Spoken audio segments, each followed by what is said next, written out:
Hi everybody, I'm Lights Camera Jackson. Award season is fast approaching. In fact, a few strong contenders have already been released and the rest are on their way. Let's start with a movie that deserves all the praise that it's getting. Argo is based on a true story, an unbelievable true story. The film chronicles the daring rescue attempt of 6 Americans hiding out in Tehran at the start of the Iran hostage crisis back in 1979.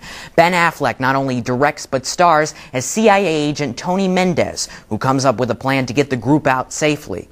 He and the 6 others will pose as a film crew in Iran, scouting out locations for a phony science fiction movie called Argo. He'll fly in and they'll all fly out together. Of course, the chances of this working is a long shot at best, and he'll need help from both Washington, D.C. and Hollywood to try to pull it off.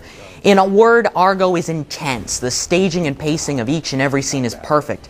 There are genuine, heart-pounding, oh my God moments. Affleck is great behind the camera, and his performance as Mendez is equally strong. And there's a tremendous supporting cast, including Bryan Cranston, Alan Arkin, and John Goodman. This is one of the rare based-on-a-true-story thrillers in which you know how things turned out in real life, but you're still holding your breath as you're watching it play out on screen. On the official LCJ report card, Argo gets an A. Now, another recent release that's getting a lot of buzz is The Master. It stars Joaquin Phoenix and Philip Seymour Hoffman. They're both very good, but the movie just doesn't work for me.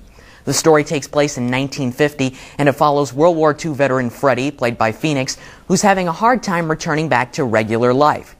He's a drunk who's obsessed with women and incredibly unstable. He meets up with Lancaster Dodd, played by Hoffman.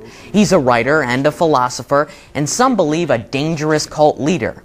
Dodd decides to let Freddie join his group, The Cause. They become fast friends, and soon Dodd decides to try to use his powers to try to help Freddie so he can function better in the world. The Master is 2 hours and 15 minutes, but it has only about an hour's worth of story in it.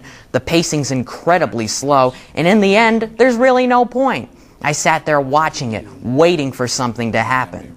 For me, Hoffman gives the better performance of the two, and he's definitely a favorite for a Best Actor nomination. As for the film itself, a lot of critics love it, many don't. I'm with the second group. On the official LCJ report card, The Master gets a C-.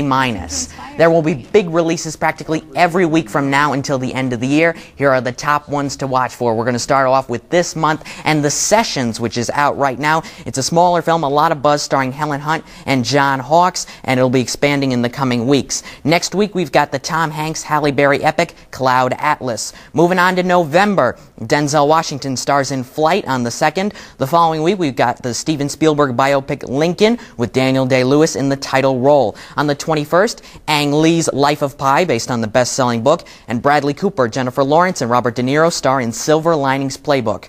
And Fox Searchlight, they rushed Hitchcock into this award season hoping for big things. Anthony Hopkins stars as the legendary director.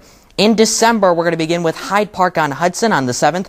Bill Murray plays FDR, and the film takes place over a weekend in upstate New York at Hyde Park in 1939. Early talk has Murray as a solid Oscar contender for Best Actor. On the 14th, this one's going to be huge, The Hobbit, An Unexpected Journey.